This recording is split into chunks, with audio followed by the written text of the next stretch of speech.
whether you are male or female. Body fat produces the type of estrogen, the E1 estrogen, that stimulates tumor growth. That is why you don't want to have any sort of estrogen-based cancer, okay, go into remission and then gain weight again as body fat. You understand what I'm saying?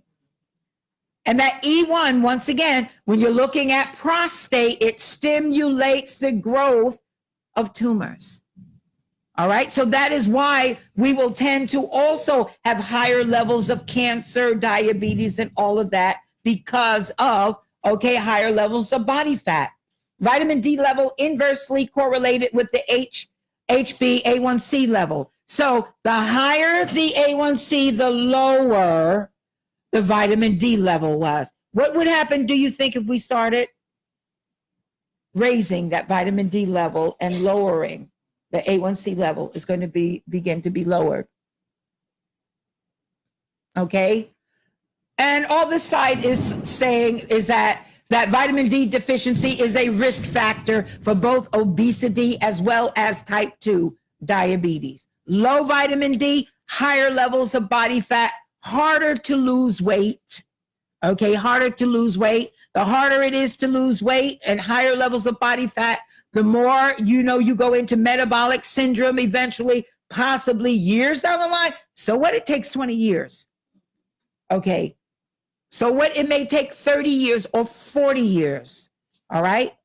You don't have to do a sprint with diabetes. It's usually a crawl, a walk, and then next thing you know, you get diabetes. Next thing you know, you're on insulin. Okay, the transition sometimes from just metformin to insulin is almost overnight. Okay, with regards to that progression of that disease in some cases. Okay. Okay, your adipose or abdominal obesity. Okay, that is that, okay, where once again, that heart attack fat and everything. Vitamin D deficiency, you will have a lot of times higher levels of abdominal fat. All right. With women, we got hormonal problems anyway. You could be, okay, almost a perfect weight and still have that little muffin. Okay, little muffin around, okay, little poof. Okay. Nobody's hating on you. Don't hate on my poof. Okay. My poof has been with me very faithfully all these years. Okay. All right. They did a study and showing the risk of metabolic diseases in women with different vitamin D statuses. The ones with the lower statuses had the higher levels of lower levels of vitamin D had the higher risk levels of obesity and diabetes. Okay, so vitamin D insufficiency, very closely associated with obesity. All right. Let's see another good one here. Obesity associated vitamin D deficiency, oh my gosh, can be corrected by oral vitamin D supplementation. Okay. Obesity does not affect the capacity of the skin to produce vitamin D, but it might alter the release of vitamin D from the skin into the circulation. Why? Because it gets locked up. It loves that fat. It gets locked up in that fat. I cannot remember when it's thundered like this. Okay. All right. Now, obesity-related vitamin D insufficiency is likely due to the decreased bioavailability of vitamin D3 from the cutaneous, that's the skin, and dietary sources because of body fat compartments. Body fat is like a closet. I have certain closets back there that I will tell you, do not open that door. Okay, you open that door at your own risk. Come on, everybody has a closet or a drawer. You know you do. Okay, company coming over, it gets shoved in a closet. Okay, but don't open that door. All right, that's what body fat is. It is everything the body doesn't know what to do with. It shoves it into a fat cell. Okay. All right, this was a study about vitamin D and its effect on glucose homeostasis. And once again, bottom line, okay, insulin resistance appeared to be decreased in type 2 diabetes patients who had received vitamin D. Vitamin D can improve diabetes control, and it is recommended that vitamin D supplementation should be included in the treatment of of type 2 diabetes.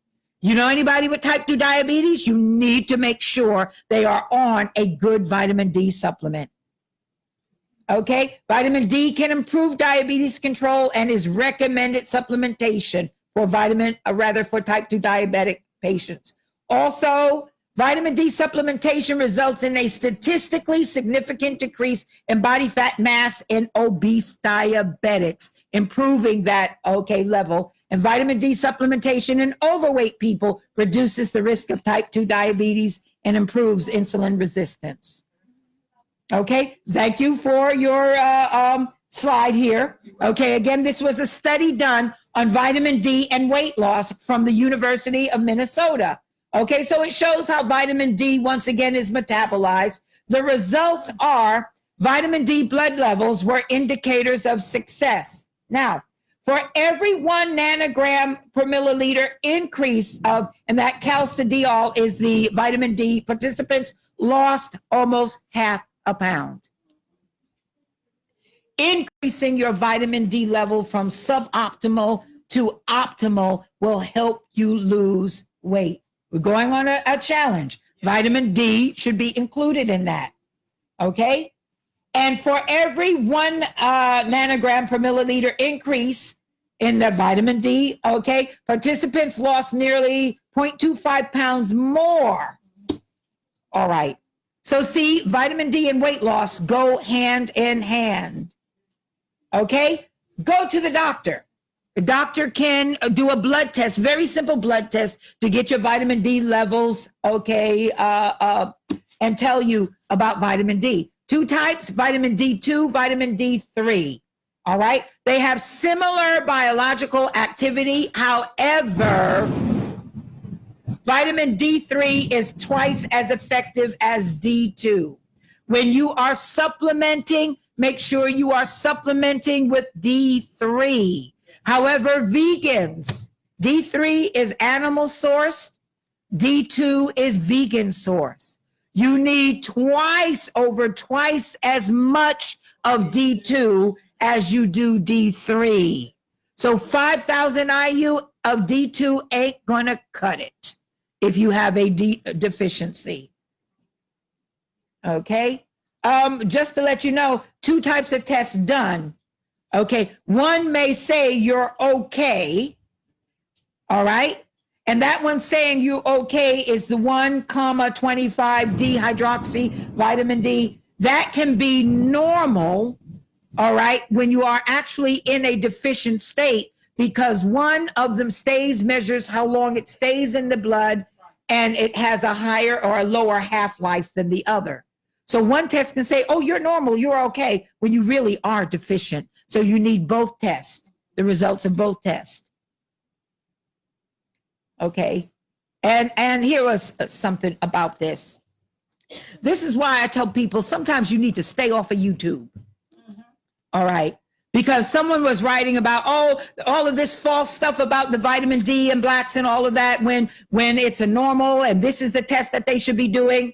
And I'm looking at that and saying how ignorant is ignorant.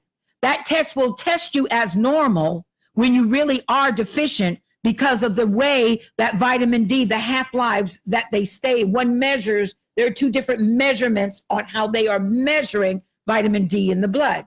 So if you're only measuring this one, it may say you're normal, but you're still having the symptoms of vitamin D deficiency because technically you are. They didn't do the right test on you. Okay. Okay, obese children and adults need more. If you're on certain types of drugs, you need more. If you're taking medications, HIV, any of those type of medications, you need more vitamin D to satisfy your requirements. All right, upper limits, 1,000 IU for infants up to 6 months. Okay, that's what is really recommended. However, they'll tell you just 200 for an infant. No, that infant will still have vitamin D deficiency, especially if the mother did. All right. This is not a good here. Here's another picture in case. That mother, 6-month baby that died because of vitamin D deficiency. The mother had it. Let me pass that around. Okay, too. Look at it. All right. What is the chart that you utilize? We have one of those. Okay. In fact, I'll show you. All right. Higher levels of vitamin D, 4,000 to 18 years. You can go 10,000 IU. Is not going to hurt you. Okay. In fact, if you have a flu, you can take much more than that for a short period of time. Remember, the range is from 30 to 100. You really have to take so much. You would have to be taking over 100,000 IU of vitamin D on a consistent basis for you to go into any toxicity. Now, here's what the problem is. They give you high levels of vitamin D, but don't give you the K2. Okay, and that's why you get out of balance with your calcium. You understand that? So when they're saying, oh, that's going to dysregulate your calcium, no, it won't if you give the K2, because K2 is the calcium director. It directs the calcium into the bone where it's supposed to be. Okay? All right, we're heading down the path here. Oh, did we do that one? Yeah, we did. Okay, goals in maintaining vitamin D levels. You want to do that? Thank you for that sneeze. Okay, to prevent disease of deficiency like rickets, osteomalacia, prevent the complications of insufficiency, which is impaired calcium absorption and increased bone reabsorption. Your kidneys weren't meant to, process all of that type of calcium. And also preventive. Once again, it is better for you to prevent illness than try to get cured afterwards. It's much harder. Okay, afterwards. So you can minimize the risk of future disease by maximizing. You don't want, like I said, the range is from 30 to 100. As far as the doctor is concerned, if you're at 30, you're normal. No, it is still insufficient. Your body doesn't really effectively get the benefits of vitamin D until that level is after 50. If the range is from 30 to 100, why would you be content to be on the lowest range of that? Okay, you understand what I'm saying? You want to be on the higher range. Most of my doctors like 60 or 70 because that's when you get the cancer fighting. Okay, that's when you get the cancer fighting. And for future diseases like cancer, cardiopulmonary diseases, diabetes, other immune-related diseases. Okay, who's at great risk? Those that have a low dietary intake, milk, with species that drinks the milk of another species. Okay, cow's milk was made for baby cows.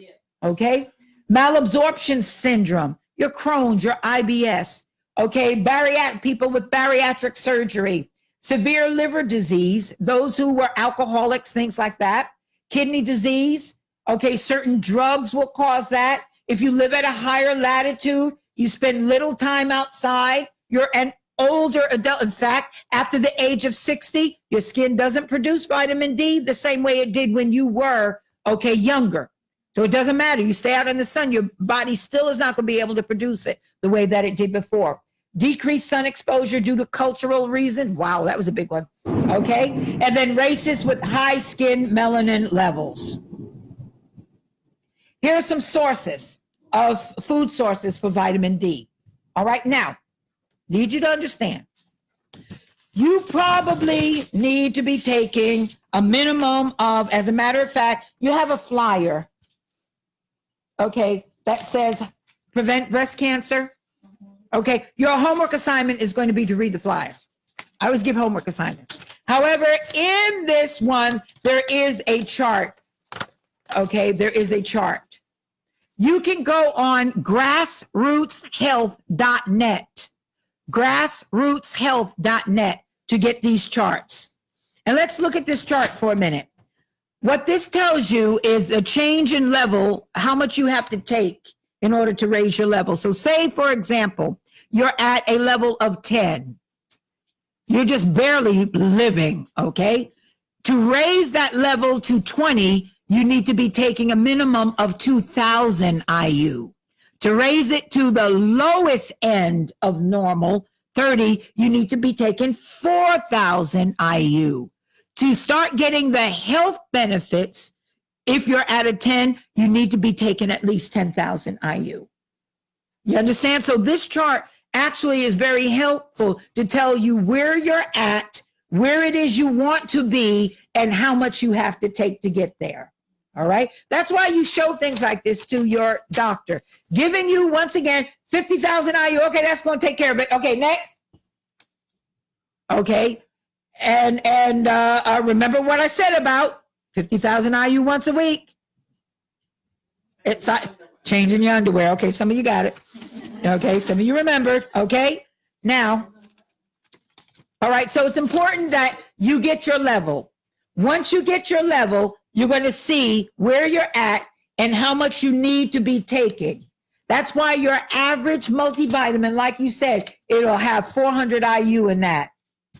They're at a 10. Guess what? You're never going to be able to clear up a deficiency. All right. Always remember something about your labels on your vitamins or anything. That label assumes you're already at optimal health. It assumes you're at normal level. If you are deficient, you're here. The vitamin is assuming you are here. You understand what I'm saying? You cannot clear up a deficiency by taking what someone who's already at that level takes. You understand what I'm saying?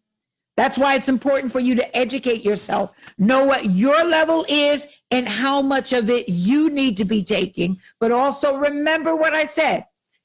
Whatever vitamin D supplement that you are taking, you really need to be taking K2, not K1. K1 is the one that goes through the liver and affects your blood. Like if you're on Coumadin or warfarin, they tell you not to eat leafy green vegetables and all of that. That is K1. K2 is, I'll say, what is it? It doesn't go through the liver. It's not metabolized through the liver. Okay. And so therefore K2 is the one that you need to take because it directs the calcium into the bone off of the tissues and arteries, veins, cardiovascular system, muscular system, puts it into, okay, your bone. All right. So everybody knows that. Okay, to minimize the health risk associated with UVB radiation exposure, because when you get out in the sun, what do they tell you to put on? Sunscreen. So you're out there getting a tan. Okay, you think you're getting your vitamin D, right? Okay, but you have on a sunscreen, and I'm right. So therefore, this is why 85% of people in Florida are probably vitamin D deficient, because you're out in the sun. And plus, they tell you, oh, don't stay out in the sun too long because you can get skin cancer. Okay, so while maximizing the potential benefits of optimal vitamin D status, dietary supplementation and small amounts of sun exposure are the preferred methods of obtaining vitamin D. You understand what I'm saying? There are some times when you just have to supplement. All right. And if you are deficient, you're not going to stay out in the sun enough. Your skin actually at maximum capacity can produce 20,000 IU of V2. But then it has to go through the conversion process. Oh, I got problems with liver. Oh, I got problems with kidney. Oh, I'm vitamin D deficient and I stay outside. Okay. One of my doctors, noticed, and one of the reasons she noticed it and really got on board with the vitamin D, she had a lot of people that came from Africa, Nigeria. She does vitamin D testing. All of theirs was off the chart when they first came over. Within 6 months, they were barely normal.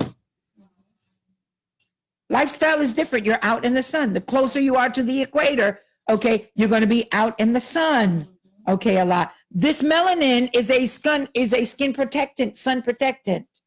You see, it blocks the UVB rays, okay, UVB, yeah, rays, okay. But here, it blocks the UVB rays. We don't get them. Vitamin D is one reason why skin tones became lighter as mankind traveled from Africa all the way up. All right. That is scientifically been proven. Okay. That it was because of the vitamin D, the skin tones began to become lighter to do what? Be able to absorb the vitamin D. God is kind of smart. You know that? Okay. So with that ends that. We're going to go to our handout real quick and then any questions that you may have. And if you are on the phone, begin to unmute yourself, okay? Because I'm going to start taking questions. Homework assignments. In your handouts, once again, you have a diagram of vitamin D in human disease states to go over. Then we have various articles, vitamin D absorption and metabolism. Okay, documentation, scientific documentation of vitamin D deficiency and cancer. Okay, vitamin D in African Americans, diabetes, vitamin D in African Americans, vitamin D linked to successful weight loss with dieting, vitamin D and bacterial vaginal infections. How many women do you know constantly have yeast infections and things like that? Sign of a vitamin D deficiency. Okay. Vitamin D and pain management. Know anybody who is hooked on pain drugs? Begin giving them the combination of calcium with the appropriate amount of vitamin D. Okay. And they can begin eventually, all right, because that addresses that pain, the muscle pain, okay, that they're having, makes those medications work better so that we begin lowering the dosage. If anybody has heard, we have a pain medication epidemic, okay, going on, okay, right here. Part of it, I fully believe, is because if only people who are prescribed pain medications, only 42% of them are actually effective on the patients. All right, because of genetics. That's why anyone on pain medication, before you get a pain medication or something like that, you know someone, have the doctor do a pharmacogenetic testing to show how your body is metabolizing that drug. If you are a fast metabolizer, they give you the drug, you don't get the results because it blows through your body too fast. So you're constantly going for more. You're getting the addiction. Or maybe you're a slow metabolizer, okay, and you can't pass it through your body fast enough. Okay, so you're getting the addiction. Either way, you're getting the addiction and you're not getting the results. You understand what I mean? I believe in testing, not guessing. Test your vitamin D level. If you're on certain pain medications, let the doctor test to see if that is the best pain medication for you, if it's the right dosage for you also. Check your vitamin D levels again. All right. We have vitamin D in pain management. Then also, of course, we use isotonic vitamin D with K2. All right. And the reason for that, isotonic, once again, who wants to walk around with an IV bag all day? Okay. So we have isotonic, which is the same as oral IV therapy. And it's combined 5,000 IU with K2, the appropriate amount of K2. Even their calcium, isotonic calcium, is dosed just right, about 375, I think it is, milligrams, 400 milligrams, along with the appropriate amount of D to make sure you can absorb it at the gut. I think it's 500 IU. Our multivitamin has 1,000 IU, okay, of the vitamin D. Okay, in it, enough to make sure your body is able to utilize the minerals and everything at the gut level. But if you are deficient, a multivitamin is not enough. Okay, you saw the chart. Okay, there, 1,000 IU isn't going to get you anything. You need more, okay, than that. All right, some of you, we're invited by people here, okay, who are in the nutrimetric system or whatever. You can work with your health professional, okay, on that, or you can give me a call. I also, on the last page, you have a disease incidence chart, which if you can, kind of scroll on that. This I want you to look at. This tells you the reduction in incidences of certain diseases based upon a vitamin D level. It's amazing at the level of 50, 52. Okay, there is an 83% reduction in breast cancer cases. All right. Okay, and this listed, okay, the different levels for different populations. You see US and Canadian average is like 26. That's suboptimal, guys. That's subnormal. That's insufficient. So the average is insufficient. All right. We see outdoor workers have the highest in late summer, but if you're not outdoors in the winter, or in the winter you're not getting the vitamin D, guess what? Your level is going to severely drop. All right. Winter, you have what people with that disorder, that SAD disorder, seasonal depression, and all of that. Supplementation, guys. You can't eat enough. Hold on here. We looked at the, hold on, let me go back. All right. And the one point I wanted to make with the foods. Okay. All right. 5,000 IU, right? Salmon is a good source, right? But you're only getting 360 IU. Okay, math scholars, how much salmon would you have to eat to get 5,000 IU? Okay, more than you're willing, and that's expensive. You talk about salmon is expensive. Okay, and that's just for one day. You're not going to eat that much fish. Wild caught, okay? However, cod liver oil, okay? You can take about 3 or 4, okay, tablespoons of that. That sounds so yummy. Put it over your pancakes.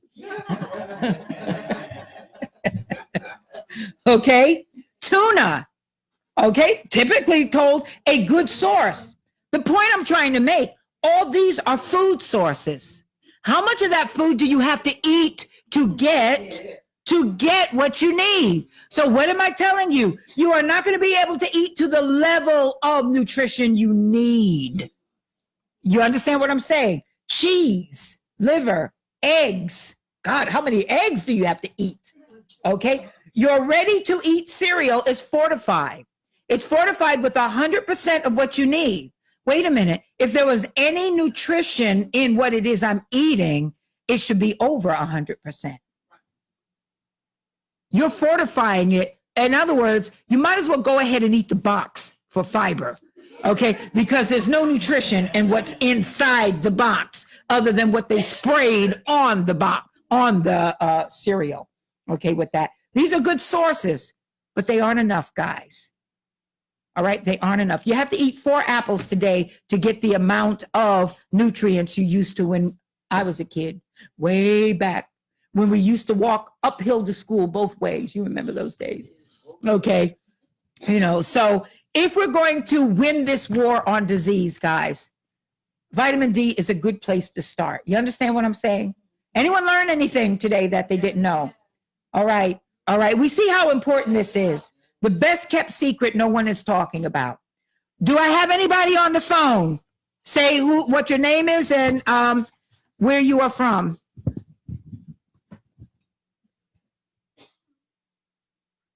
Oh, *6. I'm sorry. California, and I have a question. Go ahead.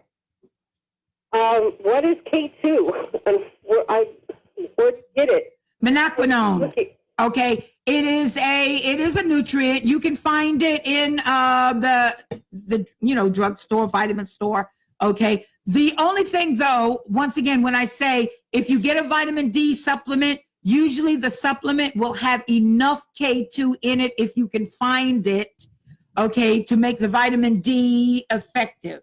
For example, okay, health food store. For example, ours has 45 micrograms, which is enough to be effective for that 5,000 IU. All right, so it's not a lot. I do not recommend people taking single nutrients. I hate that. I got a bottle of B6, I got a bottle of B12, I got a bottle of this. No, don't do that, because those things need to be synergistically blended together in the correct amounts with the proper factors to go along with them, co-nutrients to go with them. So if you go to the health food store to get a vitamin D supplement, make sure you get one that has the K2 in it. All right. And K2 tends to be a little expensive. It is a little higher. The vitamin D is very inexpensive, but kidney stones are more expensive. Okay. Go ahead, Stephanie. Can you hear me? Yes, I can. On my vitamin D, it just says all the ingredients that are in there is cold pressed olive oil, and the soft gel that is made of glycerin and water, and it's 10,000 IUs. you need to go and get at least a K supplement with 45 micrograms. You don't need that much more, okay, than that. 45 micrograms is enough to help that your calcium metabolism. Okay, because I also take the calcium isotonic. Okay. You probably should go to the health food store or whatever and see about getting some K2, and then consider going to the isotonic vitamin D3, because guess what? It's all together. I don't like having to think about if things are really blended the way they need to be. Just get it one and done. Thank you. Awesome seminar. All right, good. Anyone else online?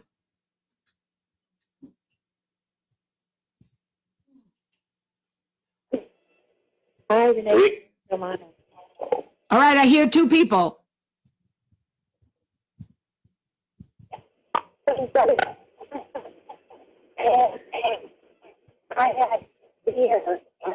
Is that Andrea? Who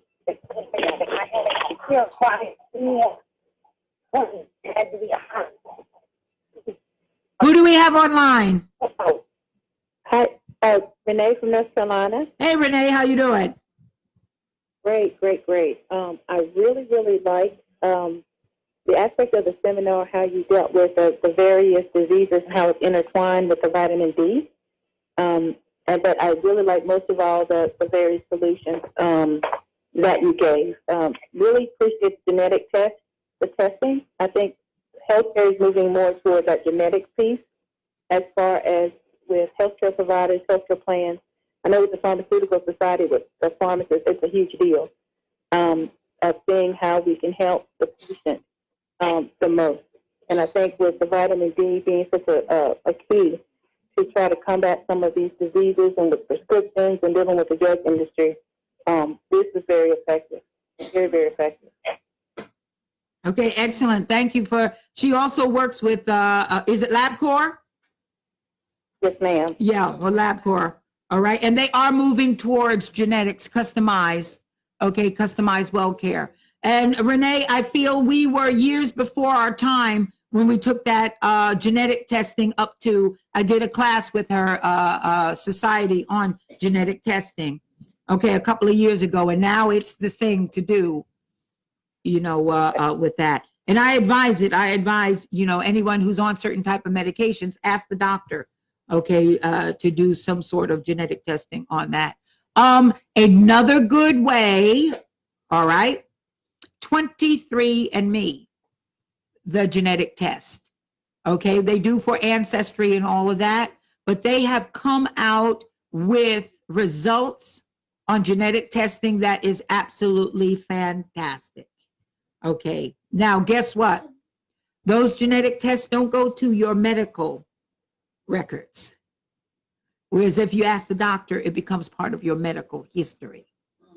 You understand what I'm saying? Okay. So there are certain things that, it's okay for you to know. And there are certain things, no, maybe I don't want you to know. Okay. Okay. And the reason I'm saying that is because you may not necessarily want it to be part of your medical records. Okay. Official medical records, because then it becomes not only a pre-existing condition, but certain things, if not taken care of, can be a time bomb. You understand? Now understand something. There's no such thing as a bad gene. There are no bad genes. Genes respond different ways to environment, supplementation, and all of that. You need to know that gene to know what to turn on and turn off. You understand? All right? Because certain things you do can turn on certain things that need to stay off. You see? And a lot of that is done through environment, okay, through diet, through supplementation. All right. So those are things, you take a genetic test, and there are nutrients that can be used to counteract negative effects, okay, of that.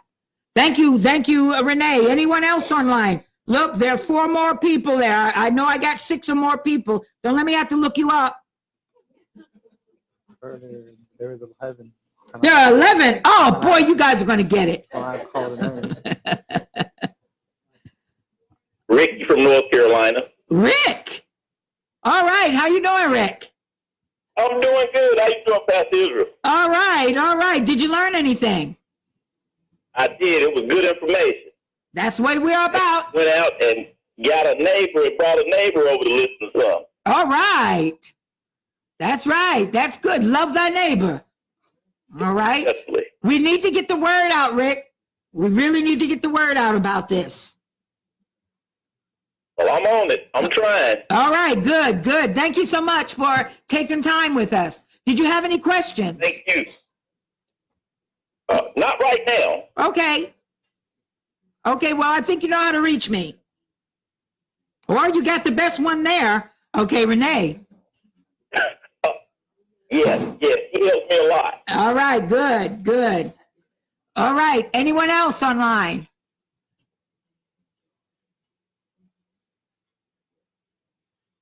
All right, Brad, make sure you give me this report because I'm going to be crank calling people at 3 a.m. who didn't say anything. Hang up on that. Or I'm the answer. You don't say anything. Yeah, I don't say anything. I'm going to call you up 3 o'clock in the morning and I'm not going to say anything. Okay. Who else do we have online? Marcia's online, Pastor Israel. Hey, how you doing, Marcia? Good. I'm heading to work. Good for you.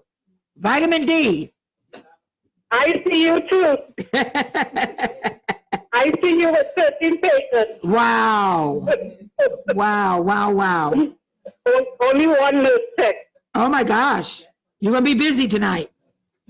Yeah, but the nurses there do mostly everything, that's why I like working in it. They take good care of the patients, and we just help them as they, want us to. Right. One thing you need to know, big nurses study done, and nurses were extremely vitamin D deficient, which is why, got one right here. Which is why very often they go through a lot of stress.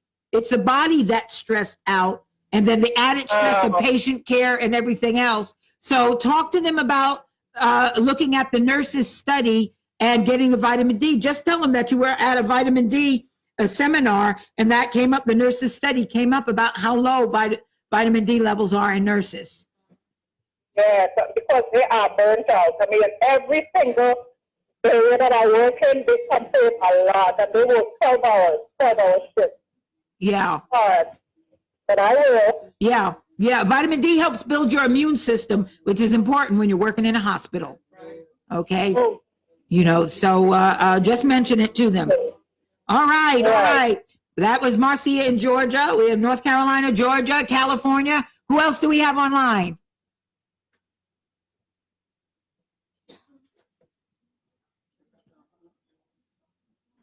*6. You can *6. I hear you trying to talk to me.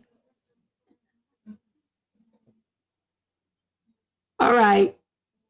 Well, I'm very glad for everyone who came online. If you are on Facebook, I guess you can write on Facebook something, and Brad will send it to me because I still haven't figured out how to get there yet. He tries to teach me. I'm very hard-headed, okay? Very, very difficult student, okay? But I'm so glad you came. Spread the, what I call the gospel of health, good news. All right, good news. How many people do we know, once again on our list that could benefit just by asking the doctor, what is my vitamin D level, and then telling them they need to get it up. Okay. So, all right. Blessings to everyone. We are going to sign off. Oh, did I have a question? If you have the microphone. For a child that's 11 and she takes Depakote and Copra, and also like 3 different allergy medications. Okay. Like I know that her weight is about 151 pounds, but what is it that you recommend? Like take a blood test and then ask the doctor? Find out from her doctor what is her vitamin D level. Because once again, we educate, not treat, cure, diagnose, or anything like that. So ask the doctor what the vitamin D level is. She needs to be on a good multivitamin anyway. Both kids need to be on a good multivitamin anyway. Okay. And we have good tasting one. We have gummies too. Okay, for them gummies that they like. but definitely, and see me because there's something we can do with those allergies. Okay. Also, I take many isotonics. Is it true that we should take the vitamin D separately, or does it not matter? necessarily. Even though it's fat soluble, you can take vitamin D separately. You can take it separately. That's one that you can. That CoQ10, they're fat soluble. So if you want to take them with a meal, that's okay too. How about mixing it with the other isotonics? You can mix them with the other isotonics. They don't have to be separate. Okay, thank you. Okay. Yeah, put it in. Most of my clients, I put it right in their custom cocktail. Okay, for them. That way they don't have to be and forget taking, it. So just put it right in the custom cocktail. Okay, and forget about it. All right, any other questions? All right, guys. We are going to sign off now. Thank you again. One more voice. Okay, I was looking at the ingredients in the daily essentials, and there's no vitamin K in there, which is interesting because I would think it would be in the calcium one. But how much did you say that I needed to take? Okay, now remember I said for amounts over 2,000 IU, you should be on vitamin K2. If you put the Isotonics Daily Essentials, I think it has 1,500 IU of vitamin D. Okay, because I have had my level tested, and the last I had it tested, because I have to have it tested every year, and it's always 65 and maybe a little bit more, 67, something like that. Okay, let me ask you, there are two different ways to measure vitamin D. 65 nanograms per milliliter is a very good level. But if it is the nanomoles, 65 nanomoles, or depending upon how the lab measures it, that could be low. So, let me know which one the 65 is. Okay, can you tell me what you're saying again? Nana? N-A-N-A? Nanomoles, Nanamoles. And then there's nanograms. Okay, but either way, I look at it, I need to get on this vitamin K. I have to stay on that 10,000 IUs to stay at the level I'm on because of, when the doctor told me to take it, I had started where you said at 29 on the scale. Uh-huh. And then he increased it, and thyroid, also, he looks at that vitamin D all the time, and we got it up to the 65, 67. But in order to stay there, I have to take the 10,000. Yes, you do. Yes, you do. Okay, yeah. Then you need the K. You need the K2. And how much of that? Because I'm looking at it here. I would do if you're on 10,000, that would be 2 capfuls of the R vitamin D, and that would be a total of 90 or 100. Yeah, because most of them start at 100, it looks like. Yeah, then that's fine. Okay, so what is it called, micrograms? Yeah, MCG. Okay, all right, cool. Thank you so much. You're welcome. Anyone else? This is Andrea. Yay! All right, Andrea has a testimonial. Can you stay a couple minutes more? Do you mind? Okay. Can I bribe you with food afterwards? Okay, no, just kidding. I'm not ready. Uh-oh. All right, Andrea, I want you to give it your testimony of what you had been going through, if you don't mind sharing it, and how great everything is now. I had a gastro bypass, and as a result, I can't eat enough food to get the nutrients. And so they had me on iron for many, many years, like you said, 5 or more years.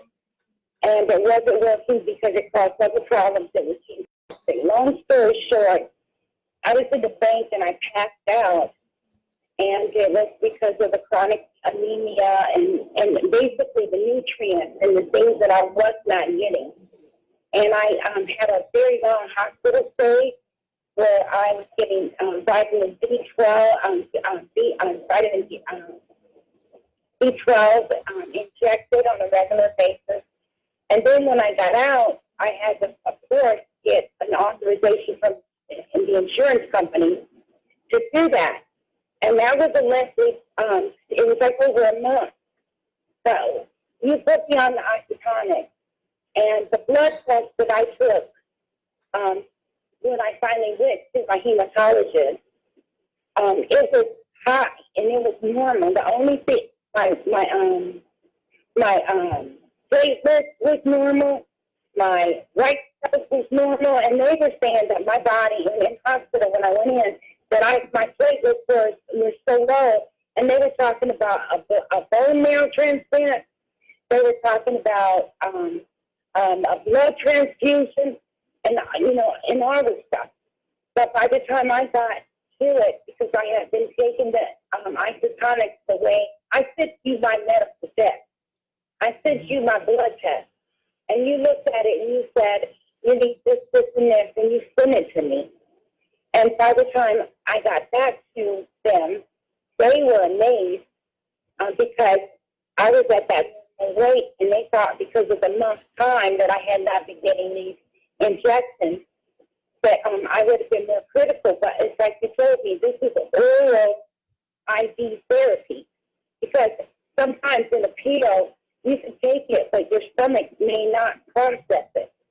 But with the isotonics, the drink, it's flavorful.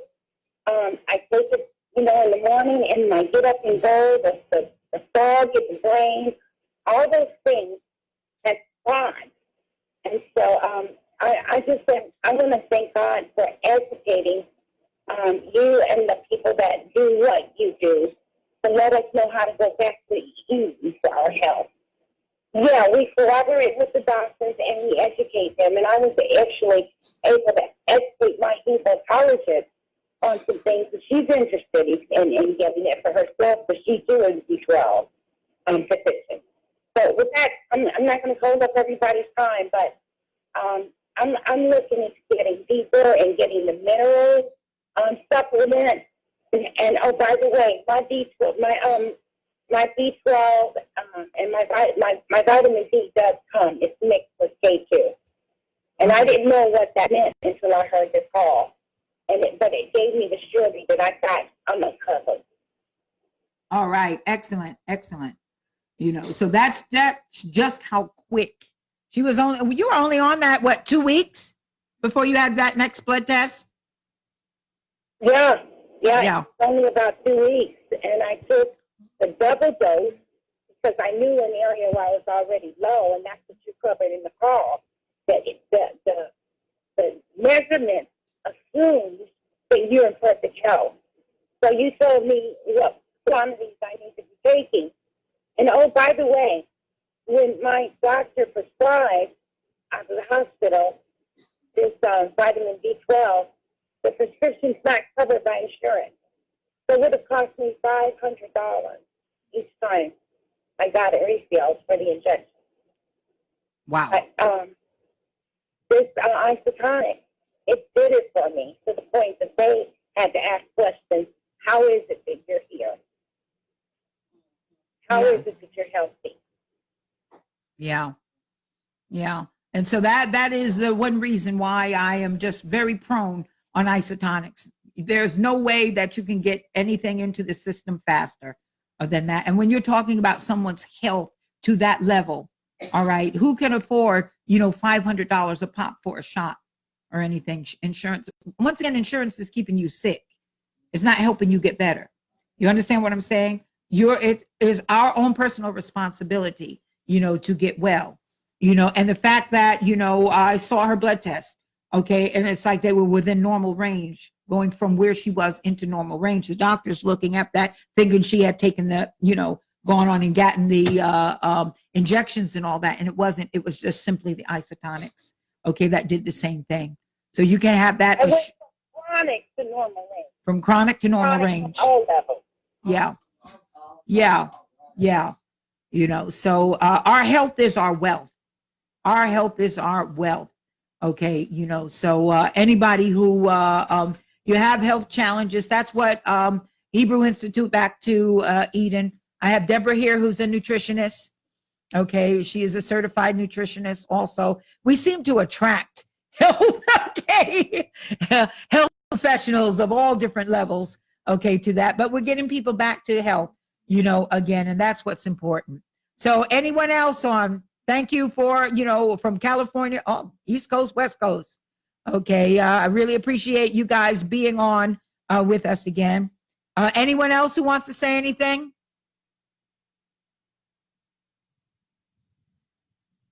Corey, if you are on, I know you had some people who tried to get on. Perhaps I'll call you, or you can call me later. All right, if you are there, and just let me know if any of them were able to get on, and I will talk to you soon. Okay, guys online, we are signing off. Take care. Blessings to you. Please enter your subscriber PIN followed by the pound or hash sign. Please wait. This session is no longer being recorded. All right. All right. So what do I hit?